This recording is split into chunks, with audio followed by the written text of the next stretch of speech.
Now, 30 years ago when I started, one of the first things I noticed is that people talked to themselves and made pictures. It seemed pretty obvious to me. They did things like, you know, when you ask them a question, they'd go, let's see.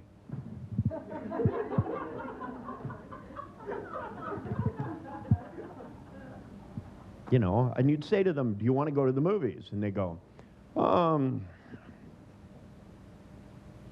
And I'd ask them, I'd go, what the hell are you doing? And they go, well, I'm just discussing it with myself. But actually, in Western civilizations, people use telephone postures. It's like they call them, they go, oh, just a minute, I'll find out if I want to go to the movies. They go, hello? Self? Are you there? Just a minute, got a bad connection. Can you speak up? You're mumbling. Oh, yeah, he wants to know, what are you going to see?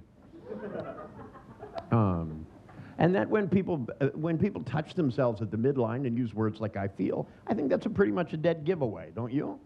I mean, to me, if somebody, and I saw people arguing on the same side of an argument. That people go, well, you know, it really looks like a good opportunity. And people go, well, I just feel we need to do something. And then they'd start yelling at each other, even though they were on the same side of the argument. And I used to laugh about it. I thought it was funny. But what was not funny was that an entire field, based on observation, had missed this. Because if it's so apparent, especially once somebody tells you about it, then you can't not see it. For heaven's sakes, they have it in Betty Boop cartoons that were made in the 1920s. They go, Betty, would you blah, blah, blah, blah? And she goes, ding, and a big light bulb goes up over her head. You know, you would figure if cartoonists notice it, that somewhere along the line, the psychologists and the psychiatrists would have noticed it. No. They were busy looking for truth. For example, they thought you could interpret behavior. One of my favorites. I went into an encounter group years ago to find out what they did in them. And I sat back and I crossed my legs like this and I went like this, which is, okay, show me what you got.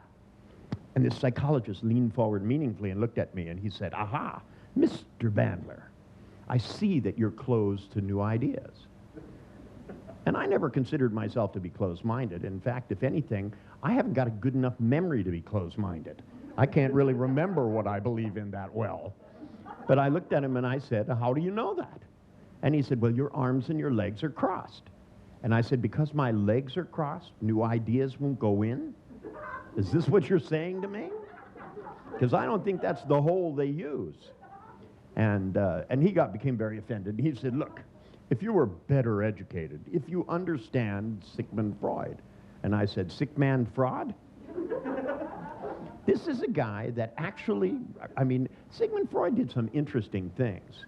But I got news for you. This thing about penis envy, excuse me, I think that's really going to depend upon the penis, don't you guys?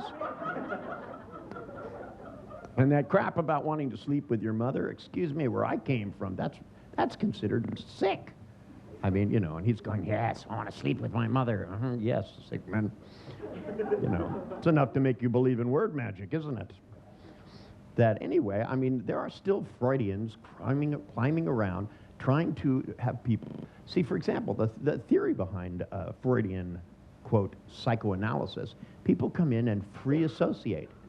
And the therapist sits in a chair behind them so he won't influence them. And in fact is quite successful at it, as far as I can tell.